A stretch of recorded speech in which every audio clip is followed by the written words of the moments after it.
প্রিয় ছাত্রছাত্রীরা, আমরা বিগত ক্লাসগুলোতে নাউনের পজিশনগুলোর মধ্যে দুইটি নাউনের পজিশন আলোচনা করেছিলাম। আমাদের আর দুইটি নাউনের পজিশনগুলো বাকি রয়েছে। এই বাকি দুইটির মধ্যে 3 নম্বরটা হলো যে ডিটারমিনার। যে নাউনের পজিশনের মধ্যে 3 নম্বরটা হচ্ছে ডিটারমিনার। ডিটারমিনার হচ্ছে নির্দেশক। নির্দেশক কি? ডিটারমিনার হলো সেই সকল ওয়ার্ড যা কোনো নাউনের পূর্বে বসে ওই নাউনকে নির্দিষ্ট অথবা অনির্দিষ্ট করে প্রকাশ করে, অথবা ওই নাউনের সংখ্যা বা পরিমাণ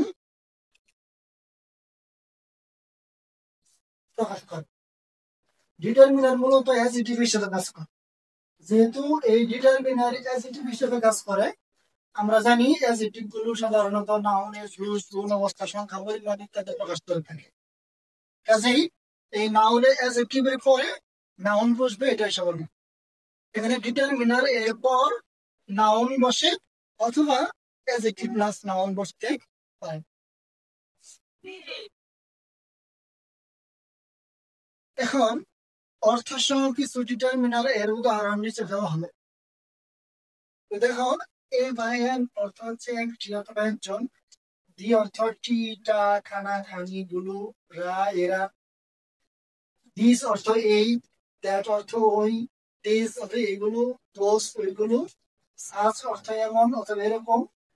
সাম অর্থ কিছু বা কিছু কিছু। এনি অর্থ যে কোনো একটি। এনি এটা সিঙ্গুলার, যে কোনো একটি। মেনি অর্থ অনেক, এটা প্লুরাল বোঝায়। ফিউ খুবই কম। এই ফিউ দ্বারা আসলে মূলত বোঝায় ফিউ আর লিটল, এই দুইটা মূলত নেগেটিভ ওয়ার্ড। ফিউ এটা নেগেটিভ ওয়ার্ড, খুবই কম, এতই কম যে নেই বললে চলে। লিটল মানে খুবই অল্প, এটা পরিমাপবাচক সূচক, পরিমাপ সূচক অ্যাডজেক্টিভ। অর্থাৎ ফিউটা হচ্ছে কাউন্টেবল নাউনের ক্ষেত্রে ব্যবহার করা হয়, আর লিটলটা ব্যবহার করা হয় আনকাউন্টেবল নাউনের পূর্বে, তার পরিমাপ বোঝানোর জন্য ব্যবহার করা হয়।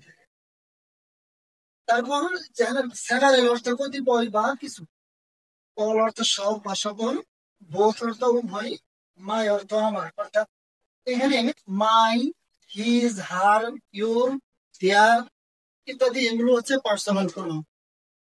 এখানে পার্সোনাল পজেসিভ প্রোনাউন এগুলো। তাহলে হিজ অথবা হার অর্থ তার, ইউর অর্থ তোর, তোদের, তোমার, তোদের, তোমাদের, আপনার, আপনাদের। এখানে 6টা অর্থ রয়েছে। ইউর এর অর্থ হচ্ছে 6টি। তোর, তোদের, তোমার, তোমাদের, আপনার, আপনাদের। তারপর আসছে দেয়ার অর্থ তাদের, আদার অর্থ অন্য, সেম অর্থ একই, লাস্ট অর্থ সর্বশেষ। এগুলো ছাড়াও আরো কিছু টার্মিনাল রয়েছে, আমরা সেগুলো এখন লিখতেছি।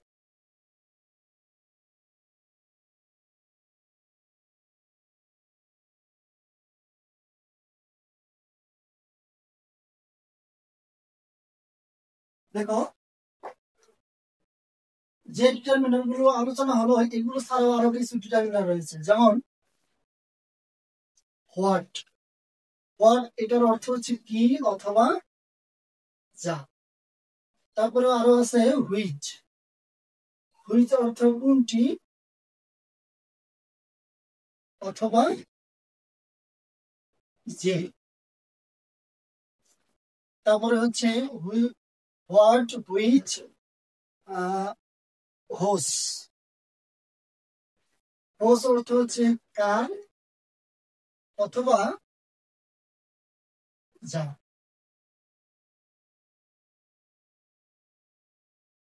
এরপর কিছু সংখ্যাবাচক ডিটারমিনার রয়েছে, সেগুলো হচ্ছে ওয়ান। ওয়ান অর্থ হচ্ছে এক, এক। টু, এটার অর্থ তোমরা সবাই জানো। থ্রি। তারপরে আসো কিছু অর্ডিনাল নাম্বার আছে, অর্থাৎ ক্রমবাচক সংখ্যা, যেমন ফার্স্ট। ফার্স্ট অর্থ হচ্ছে প্রথম। সেকেন্ড। সেকেন্ড অর্থ হচ্ছে দ্বিতীয়। থার্ড। তৃতীয় ইত্যাদি। এই ওয়ার্ডগুলো সাধারণত ডিটারমিনার হিসেবে কাজ করে। আর এই ডিটারমিনার গুলো যেহেতু অ্যাডজেক্টিভ হিসেবে কাজ করে, কাজে এদের পরের ওয়ার্ডটা অবশ্যই নাউন বসবে। আমরা দুটো উদাহরণ দিয়ে বুঝতে পারি যে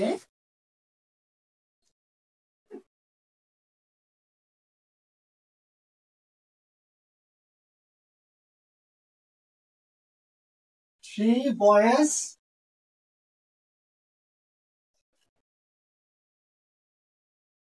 came to me, অর্থাৎ three boys came to me. এখানে থ্রিটা হচ্ছে ডিটারমিনার। কেন? এই ডিটারমিনারের পরে নাউন বসছে। যেহেতু থ্রি প্লুরাল সংখ্যা, কাজে এদের পরে নাউনটা প্লুরাল হয়েছে। যেমন বয়েসের পূর্বে থ্রি, অর্থাৎ থ্রি বয়েস।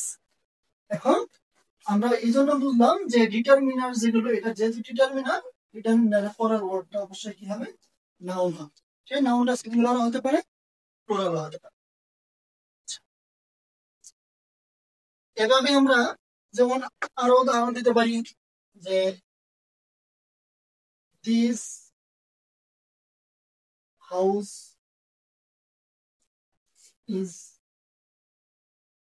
Very nice. দিস হাউস, এই হাউসটা নাউন। নাউনের পূর্বে যে দিস, এই দিসটা হচ্ছে ডিটারমিনার। কেন? এটা হাউসকে নির্দেশ করেছে। যেহেতু ডিটারমিনার মানে হচ্ছে নির্দেশক, কাজেই নাউনকে নির্দেশ করার কারণে এই দিসটা হচ্ছে ডিটারমিনার। এটা হচ্ছে ডিটারমিনার। তারপরে চলে আসি আমরা 4 নম্বর একটা পজিশন রয়েছে,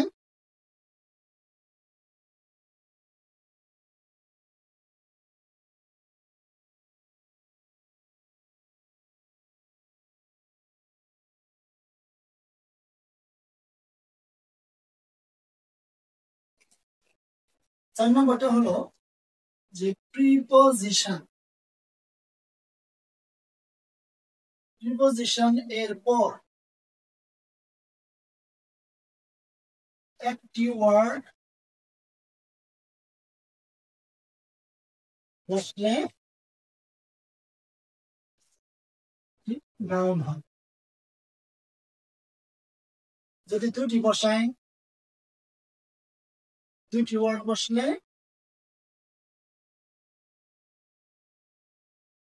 আর্টিকেল প্লাস নাউন। তিনটি যদি বসাই, তিনটি ওয়ার্ড বসলে আর্টিকেল, অ্যাডজেক্টিভ প্লাস নাউন। আর যদি চারটি বসাই, তাহলে article plus verb plus adjective plus noun বসে।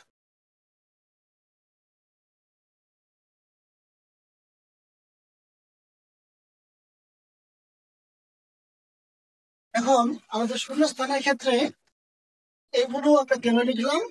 কারণ হচ্ছে এগুলো বিভিন্ন ধরনের শূন্যস্থান পূরণ করার ক্ষেত্রে এগুলো অনেকটা কাজে লাগে। যেমন আমাদের এই জায়গাটার মধ্যে শূন্যস্থান রয়েছে, অর্থাৎ এমন একটা জায়গায় শূন্যস্থান রয়েছে যে শূন্যস্থানের পূর্বে হচ্ছে আর্টিকেল এবং পরে হচ্ছে নাউন। তাহলে আমরা বুঝতে পারতেছি যে আর্টিকেল আর নাউনের মাঝখানে অ্যাডজেক্টিভ বসে। যেরকম এটা বুঝতে পারতেছি, ঠিক একইভাবে যদি শূন্যস্থানটা এই নাউনের নিচে থাকতো, তাহলে আমরা বুঝতে পারতাম কি যে আর্টিকেল আর অ্যাডজেক্টিভ এই দুইটার পরের ওয়ার্ডটা অবশ্যই কি হয়? নাউন হয়। কাজে আমরা এই পজিশন গুলো বোঝার মাধ্যমে আমরা বিভিন্ন ধরনের শূন্যস্থান, অর্থাৎ আর্টিকেল, ভার্ব, অ্যাডজেক্টিভ, নাউন, এইগুলোর শূন্যস্থান আমরা পজিশন দেখে দেখে ভালোভাবে গ্রহণ করতে পারি।